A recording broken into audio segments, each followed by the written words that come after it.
আমরা আমাদের মেহমানদের জন্য ওয়েট করতেছি। আমাদের বাড়িতে অলরেডি মেহমান চলেই আসলো। তো নমস্কার সবাইকে, কেমন আছেন সবাই? অনেক দিন ধরে ব্লগ ভিডিও শেয়ার করা হয় না আসলে অলসতায় আর কাজে অন্যান্য চাপে আসলে আ ভয়েস দিতে পারছিলাম না। এই যে দেখেন আমাদের বাড়ির মেহমানগুলো চলে এসছে। এই যে এই পাকনা বুড়িটা বরিশাল থেকে চলে এসছে। তারপরে হচ্ছে মতু এসছে।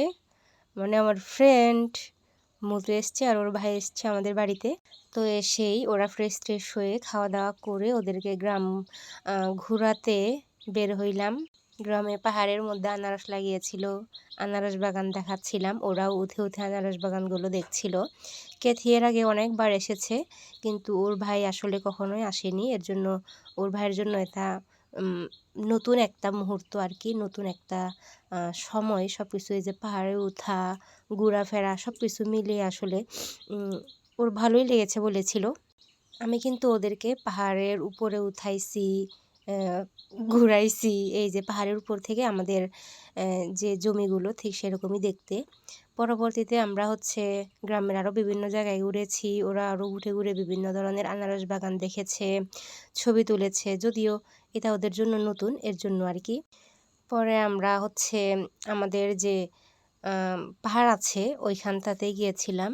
ওইখানে গিয়ে আমরা হচ্ছে অনেক কিছু করেছি। এই যে ধাপ পাড়ছিলাম। আমার পিসি বাড়িতে ছিল না, পিসির বাড়িতে গিয়েছিলাম।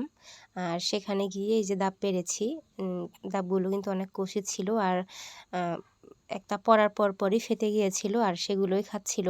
খুব আনন্দ করেছি আসলে। আর ওরাও তো খুব মজা পেয়েছে। ধাপ ফেটে গেছে, পিচ্চিটা দৌড়ায় গেল খাইতে। গ্রামে যখন আসি তখন আমারও কোনো বন্ধু-বান্ধব থাকে না। সবাই হচ্ছে যার যার কাজে বাইরে থাকে, কিংবা অনেকের বিয়েও হয়ে গিয়েছে। এর জন্য আসলে সেরকম বন্ধু-বান্ধব নিয়ে গ্রামে আসলে মজা হয় না।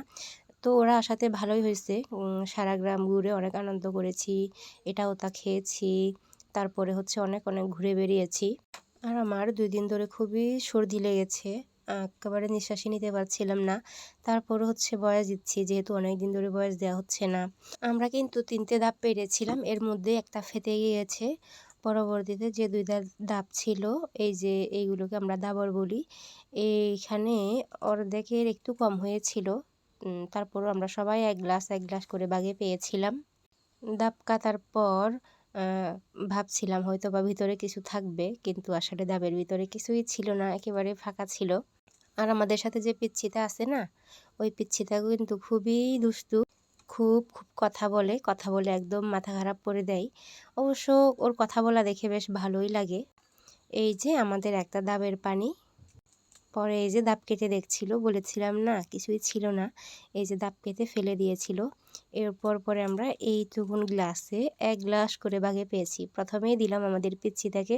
বলছিল হ্যাঁ, খেতে খুব মজা। আর খুব মজা করে খাচ্ছিল। মানুষের তো হচ্ছে কোথাও বেড়াতে গেলে গিয়ে একটু রেস্ট করে তারপরে হচ্ছে ঘোরাফেরা করতে বের হয়। কিন্তু এরা এসেই খেয়ে দেয়ে একেবারে বের হয়ে গিয়েছে। সকাল ৭টা বাজে চলে এসেছিল। তো এসেই খেয়ে দেয়ে ১ ঘন্টাও লাগেনি মনে হয় খাইতে। তো খেয়ে দেয়েই বের হয়েছিলাম। ওরাও কি সুন্দর ঘুরলো আর আমিও ঘুরালাম। পরবর্তীতে এই যে আমাকে ১ গ্লাস দিল আর আমিও সুন্দর করে খেয়ে নিলাম। আর পিচ্চিটা বারবার বলছিল যে আমি আরও খাবো, আমি আরও খাবো। খুব মজা পেয়েছে আর ওকেও খাওয়াই দিচ্ছিল। পরে আমরা নারিকেল খেয়ে দেয়ে শেষ করে নিচে গিয়ে আমাদের পাহাড়ের নিচে নামতে লাগলাম। এই যে দেখেন নামার সময় পিচ্চিতার হাতে একটা লাঠি নিয়েছিল। ওর নাম অবশ্য এরিনা। আমি ওর নাম হচ্ছে পিচ্চিতা বলতেই ভালো লাগতেছে। ও হাতে লাঠি নিয়েছিল। ওরও ফার্স্ট রাঙামাটি আসা, অথবা মানে বাবা মা ছেড়ে আর কি ওর দিদির সাথে প্রথমে দূরে কোথাও আসা আর কি এরকম। তো ও খুব মজা করেছে। এই যে একটা বাস নিয়েছিল, নামতেই পারছিল না পাহাড়। ওকে বলেছিলাম ধরে নামাই, কিন্তু ও আসলে ধরতে চাচ্ছিল না, নিজেই নেমে যাচ্ছিল।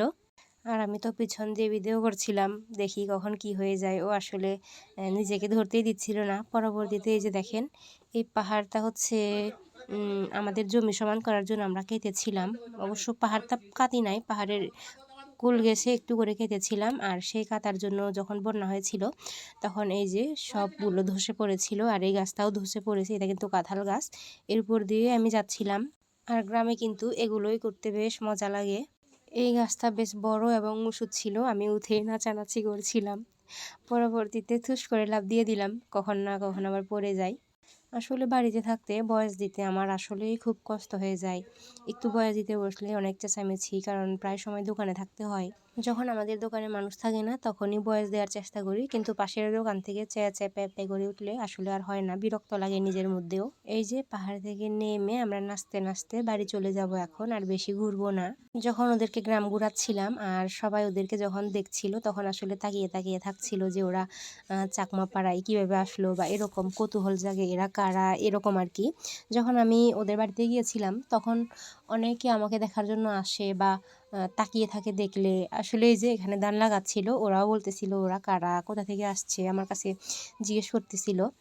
তো এই যে সুন্দর রোদ উঠে গেছে, যারা ধান লাগাচ্ছিল ওদেরকে একটু ভিডিও করছিলাম। আর গ্রামে কিন্তু এগুলোই দেখা যায়, ভালো লাগে।